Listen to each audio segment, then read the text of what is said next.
Bonjour les élèves de la classe Orange. Alors, comment ça va aujourd'hui? Vous avez la forme? Moi, ça va très bien. Je suis content de vous retrouver. Et en plus de ça, j'ai lu plein de commentaires et plein de messages que vous m'avez envoyés. Et ça m'a fait très plaisir. Ça veut dire que vous travaillez bien, que vous apprenez bien. Et je suis très content par rapport à ça. J'espère que les journées se passent bien, que vous trouvez du temps pour regarder mes vidéos. Et puis aussi, une petite chose que je voulais vous dire. Quand vous regardez les vidéos, essayez de ne pas trop vous faire déranger par les petits frères, les petites sœurs, les grands frères, les grandes sœurs. Voilà. Donc, comme je vous disais, je suis content de vous retrouver. Et puis, j'ai pour vous aujourd'hui 3 nouvelles activités. Ah, j'ai fait ça, vous avez vu? Ça fait combien tout ça? 3 et 3. 1, 2, 3, 4, 5, 6. Ah oui. 3, c'est comme ça. 3 nouvelles activités. Alors, aujourd'hui, je vous avais parlé des formes géométriques hier. J'espère que vous avez fait ce travail, que vous avez maintenant plein de formes géométriques.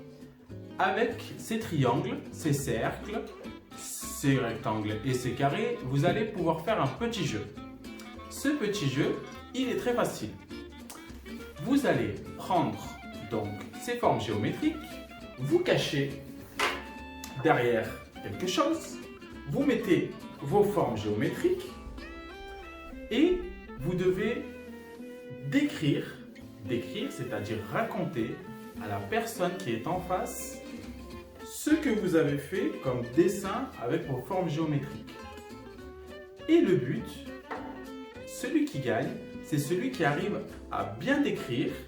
Et pour comparer, hop, vous enlevez la feuille et vous voyez si elles sont placées de la même manière. Vous pouvez aussi dire à vos parents combien il y a de côtés, si elles sont les unes sur les autres, est-ce qu'il y a un carré sur un rond, est-ce qu'il y a un rond à côté d'un carré, est-ce qu'il est de ce côté ou de ce côté. Mais vous n'avez pas le droit de leur montrer. Il faut leur dire seulement avec vos mots. Voilà pour le petit jeu des formes géométriques grâce à celle que vous avez construite hier. Un autre jeu, le jeu des syllabes. Vous avez sûrement joué au jeu des syllabes avec les parents ou avec les frères et sœurs et vous avez donc compté le nombre de syllabes et à chaque fois que vous avez une syllabe, vous mettiez un petit jeton ou quelque chose pour symboliser la syllabe, comme dans le mot, quel mot? Bouteille. Ça faisait 2 petits objets. Maintenant, vous allez refaire ce même jeu, mais avec votre corps. Vous vous mettez sur une ligne de départ. Vous choisissez un mot. Par exemple, cheval. Donc vous commencez, vous mettez bien vos pieds les uns devant les autres. Vous ne faites pas des grands pas, vous laissez vos pieds les uns devant les autres. Donc quand on part, on a les 2 pieds comme ça. Et vous dites cheval. Et vous attendez. Ensuite, c'est au tour des frères et sœurs ou des parents ou qui vous voulez.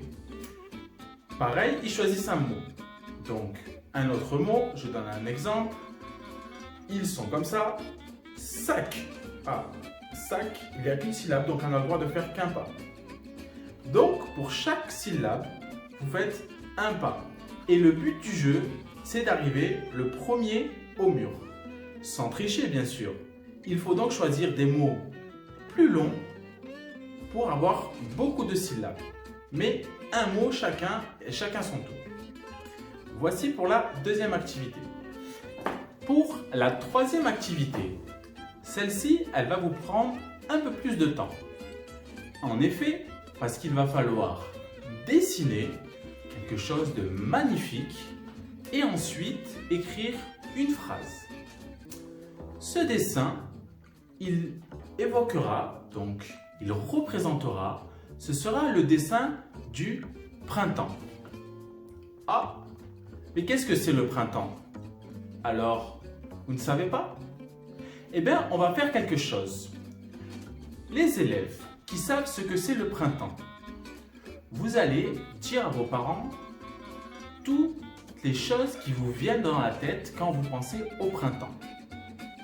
Pour les autres qui ne savent pas ce que c'est le printemps, eh bien les parents, on compte sur vous pour montrer une vidéo qui symbolise le printemps. Une vidéo qui représente le printemps. Parce qu'au printemps, c'est une saison, comme il y en a 4 saisons dans l'année, l'hiver, l'été, le printemps et l'automne. Je les ai dites dans le désordre. Mais le printemps, c'est une saison où il se passe beaucoup de choses, notamment au niveau de la nature. Donc, vous demandez aux parents de vous expliquer ce qu'est le printemps, pourquoi pas vous montrer une vidéo. Et une fois que vous avez imaginé toutes ces choses concernant le printemps, je veux que vous fassiez un beau dessin qui représentera le printemps. Mais en dessous de ce dessin, il faudra laisser un petit espace, une petite bande blanche pour écrire une phrase. Cette phrase, c'est, écoutez bien, c'est le printemps.